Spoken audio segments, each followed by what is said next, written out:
Перед тем, как я покажу свое портфолио, а я это сделаю, я покажу монеты, которые я держу у себя и в которые верю больше всего, я хочу поговорить с вами. Хочу, чтобы вы поняли контекст. Это очень важно. Все сезоны альткоинов начинаются с какого-то толчка. Этим толчком обычно служит нарратив. И у нас появляются новые нарративы. Если вы в играх, если вы в ИИ, если вы в мемкоинах, то да, я понимаю, они могут подняться. Мы предсказывали эти нарративы ранее, еще до того, как они стали популярными. Мы предсказывали ИИ во время последнего цикла, этого цикла. Но вы должны понять, что сейчас новый нарратив, новый толчок. И монеты, про которые я расскажу, будут расти на протяжении почти всего сезона альткоинов, или, по крайней мере, породят этот альт-сезон. Полноценный альт-сезон.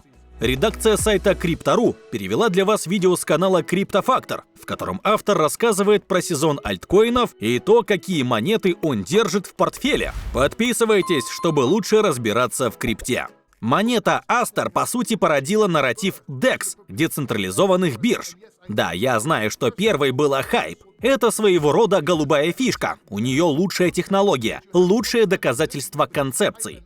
Но вы должны понять, что эта война между Hype и Aster запустила нарратив, а волна поднимает и все корабли. Так что нам надо смотреть на это как на нарратив. И я верю, что это один из ключевых нарративов данного альт-сезона, полноценного альт-сезона. Давайте посмотрим, что еще в него входит. Итак, Hyperliquid – это голубая фишка. Это голубая фишка стоимостью $49. И вы хотите держать ее из-за доказательства концепций. А также, если все постоянные DEX провалятся, то вся ликвидность перейдет в Hype. Так что вы держите Hyperliquid, вы держите Aster. Главный конкурент Hype в этом секторе, в этом нарративе. Также в этом нарративе с Hype и Aster находится Bluefin. Bluefin работает на SUI, то есть монета Hype работает в собственной сети Hyperliquid. Aster на Binance или BNB, а Bluefin связан с SUI. То есть, если у SUI все будет хорошо, то Bluefin получит с этого выгоду, а нарратив ее увеличит. Нужно, чтобы монета преодолела сколько? Давайте установим 20 центов как психологический барьер. Если монета установит поддержку и прорвется в диапазон 20-25 центов, то хорошо покажет себя и бросит вызов историческому максимуму. Итак, есть Hype, Aster и Bluefin. А также есть Avantis, которая хорошо удерживает цену вот здесь. Далее у нас Linea, в сети Linea. Да, я считаю ее рисковым вариантом. Нужно преодолеть 3,5 цента, а затем произойдут прорыв в голубое небо и открытие цены. Так что проверьте монету Linea. Хорошо, что она может очень сильно вырасти. Далее у нас EtherFi. EtherFi – это просто ставка на ценовое действие. Смотрите, нам нужно преодолеть $3 вот здесь, а сейчас цена выше.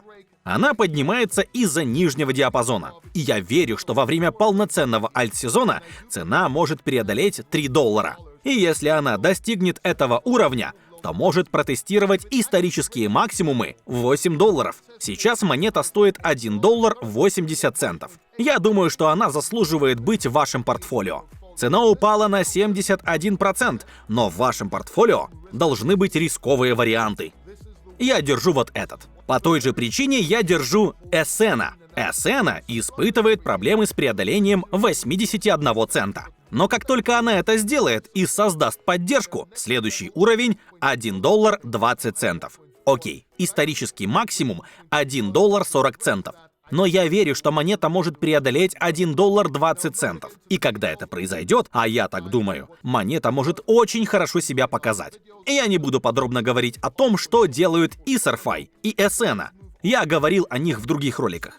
Хочу сделать этот ролик как можно быстрее и показать вам свое портфолио. Так что давайте перейдем к Zcash. Мы видели кое-какое движение у Zcash. Мы видели прорыв вот здесь на отметке $86. Сейчас она стоит $146. И я верю, что стоит взять ее, потому что если мы преодолеем $231, то сможем подняться до $779 к концу этого бычьего рынка, к концу этого альт-сезона. Если все сложится, то я верю, что этой вершине будет брошен вызов. Еще одна монета – Monero. Я говорил о ней, когда Zcash взлетела. И вы видите, что монета бросает вызов историческому максимуму. нужно преодолеть 417 долларов. Диапазон от 417 до 471 доллара. Если монета его преодолеет, будут прорыв в голубое небо и открытие цены. Так что стоит держать у себя эти две монеты. Одна Zcash, у которой большая история цены и она падает, другая Monero, которая сильно выглядит из-за нарратива. И если нарратив взлетит, эти две монеты должны хорошо себя показать. Также я держу Pudgy Penguins. Утилитарный мемкоин. Ценовое действие феноменальное. Мы с самого начала советовали купить ее и ждать отскока. Мы вошли внизу, мы вошли перед прорывом. И я верю, что это будет хорошая чашка с ручкой. Видимо, она не взлетела, но у нас хотя бы есть шанс на прорыв сейчас. И если мы преодолеем вот эту вершину, 4,3 цента, монета может очень хорошо проявить себя. И я думаю, что прорыв произойдет ближе к концу бычьего рынка. Я давно владею Dogecoin и целую вечность убеждал вас взять ее еще до взлета имени Илона Маска. А когда цена опустилась вот сюда, я говорил накапливать ее. И ценовое движение здесь выглядит очень хорошо. Вроде бы мы снова движемся вверх. Посмотрим, сможем ли достигнуть 47 центов и бросить вызов историческим максимумом. Если вы держите какие-либо мемкоины, то для меня Dogecoin — это король мемкоинов. Она не пытается быть тем, чем не является. Это просто Dodge. Далее у нас CookieDAO. Это ИИ-агент, размещенный на блокчейне BNB. Ценовое движение выглядит многообещающе. По крайней мере, пока мы находимся на 8,3 цента. А если мы упадем вниз, а рынку будет лучше, когда монета упадет вниз, то я бы продавал. Но пока я держу ее, посмотрим, что будет. Еще у нас есть Virtuals на Virtuals Protocol. Это еще один ИИ-агент. Я ставлю на возвращение ИИ-агентов. Эти два ИИ-агента, которые я держу в этом нарративе. Также у нас есть Sui.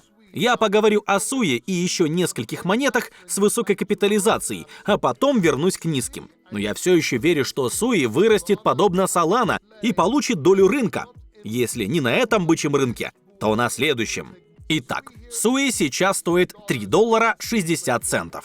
Ей нужно преодолеть $4.90. Назовем это психологическими $5. А дальше только вверх. Есть куда расти, поскольку рост всего 109% с момента размещения на CoinMarketCap. Так что $9, $10, даже $20 за Sui для меня вполне реально. Если вас интересует экосистема Sui, то есть Walrus, есть Dip. Я более оптимистичен по отношению к Dip, но также храню Walrus. Может, я переведу эти монеты в Dip в зависимости от движения цены. Я хочу, чтобы цена стала выше 48 центов. Есть небольшие проблемы. Но если я увижу падение ниже 36 центов, то, вероятно, переведу монеты Walrus в Dip. Но обе монеты Dip и Walrus — это ставки на Sui. И, конечно, я держу Ethereum. Итак, мы держим Ethereum. Еще мы держим Solana, которая может преодолеть исторический максимум $257. Как вы видите, монета пытается преодолеть исторический максимум. И если это произойдет, далее будут прорыв в голубое небо и открытие цены. И мы должны дойти до $700-900, как я и предсказывал для Solana. Еще одна монета Pump Fun. И смотрите, Pump нужно преодолеть 73 цента. Если ей это удастся, она сможет подняться выше этого уровня. И даже лучше, если ей удастся преодолеть 75 цента, тогда она должна бросить вызов историческому максимуму. А после этого монета может вырасти сумасшедшими темпами. Вы видите чашку с ручкой здесь, которая может и провалилась, но еще в диапазоне. А здесь вы видите перевернутую голову с плечами. Надо преодолеть вот эту отметку, и произойдет прорыв. Это мое мнение, хотя теоретически она должна была преодолеть вершины вот здесь. Но у нее должно быть достаточно инерции, чтобы преодолеть эти вершины. Поэтому я и сделал этот прогноз. Далее у нас монета Stellar. И нет, я не держу XRP. Вместо XRP я держу Stellar. Я думаю, что она будет прибыльнее XRP. Помните, мы предсказывали рост обеих, потом выходили из обеих почти идеально. С 2017 года, с самого начала. Так что теперь я предсказываю, что Stellar будет прибыльнее XRP. Ошибусь ли я? Может быть. Но все равно будет хорошо, если XRP вырастет. Вот моя ставка. Я верю, что Stellar или XLM принесет больше прибыли. Почти такая же технология, но Stellar нацелена больше людей, а не на банки. По сути, XRP провалилась с банками. Я держу XLM для нарратива, и я верю, что XLM может быть успешнее XRP. Эй, может, я не прав? Может, я не прав? Делайте с информацией, что хотите. Если говорить про RWA, активы реального мира, то моя главная ставка RWA — это Onda. Сейчас она нашла поддержку вот здесь, в этом диапазоне. Так что она все еще может опуститься и сохранить поддержку. И я верю, что она может очень хорошо проявить себя как ставка на нарратив RWA. Еще у нас есть BIM. И я верю в BIM в долгосрочной перспективе. И если она плохо покажет себя на этом рынке, то я накоплю ее на медвежьем рынке для следующего бычьего рынка. Или следующего цикла, если так понятнее. Так что мы держим еще и BIM. А также я держу очень маленькую позицию в Superverse. Больше в Pixels, но очень маленькую в Superverse. Просто потому, что я вижу ценовое движение. Вижу перевернутую сумку. Ей нужно преодолеть $2, чтобы сделать хоть что-нибудь. Если вы собираетесь ее брать, дождитесь, пока она не преодолеет хотя бы $1. А если она преодолеет $2, вы можете увидеть вызов историческим максимумам. Я не очень оптимистичен насчет Superverse, правда, но я вижу, что они пытаются что-то с ней сделать. И если игры вновь станут популярны, то Superverse должна хорошо себя показать. Смотрите другое видео автора, в котором он рассказывает криптотайны с конференц в Германии. Переведено и озвучено редакцией сайта Crypto.ru.